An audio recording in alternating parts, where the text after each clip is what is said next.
deliver the least amount of information you possibly can.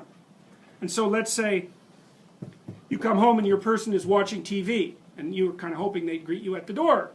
You shouldn't break down into tears and say, you're a stupid person, you've always been a stupid person, and you're going to be a stupid person in the future. You should say, I have this peculiarity, and that is that when I come home, I don't have enough confidence to just be happy. I would like you to come and say, just shut the TV off for 2 minutes, come to the front door and say, hello, and then you can go back and watch your TV. Would it be okay if you did that? And they'll think, well, you'll have to pay for it somehow, but then they'll probably do it. And so, but the thing is you got to specify the routine that you want transformed at the highest possible level of resolution, and you want to recommend the minimal necessary change that will satisfy you.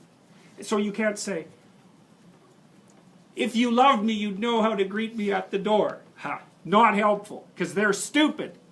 Right, and so are you. So you have to spell it out. It's like, what do you want? Exactly, what would make you satisfied?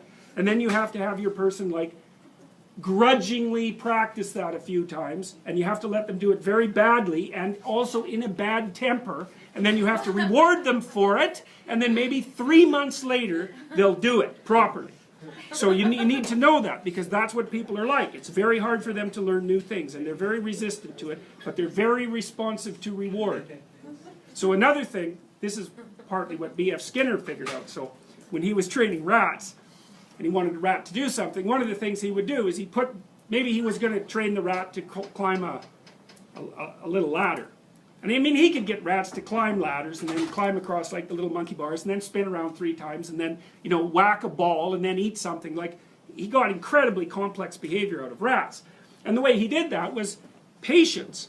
So he put the ladder in the cage and the rat would just run around doing rat things, and then it would put its hand on the first rung, and Skinner would give it a pellet.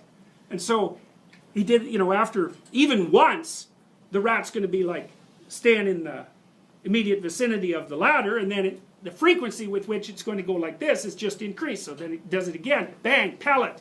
Well, soon the rat is just going like this, right? So then you wait until the rat tries the other hand. So you give it a pellet then. Well, then it's going like this. And then, because it's going to get bored, it'll go like this. It'll hit the next stair. Bang, you give it a pellet. Soon the rat's climbing and doing all the little things you want it to do. Now, the problem with that is you have to be patient. You have to wait till the rat does what you want. Okay, that's more relationship advice.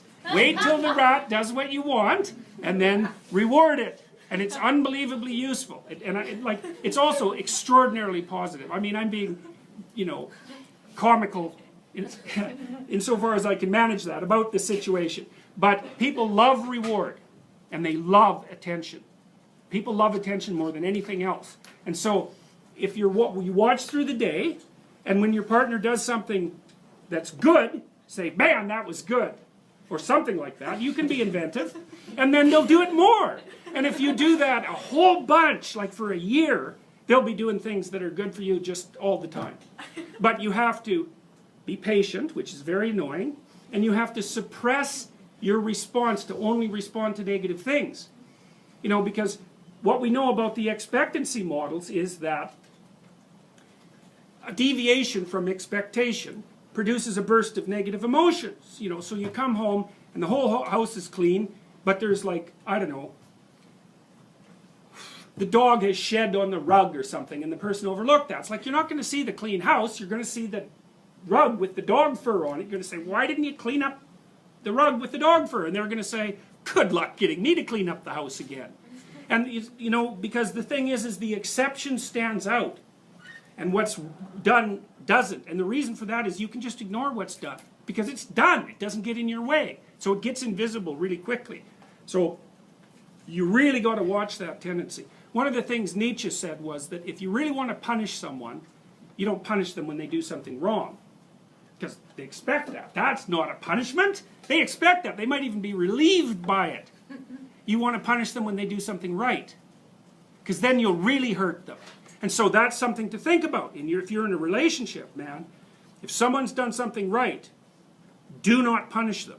You do that 2 or 3 times, and that's it, man. You're not going to get them to do that anymore.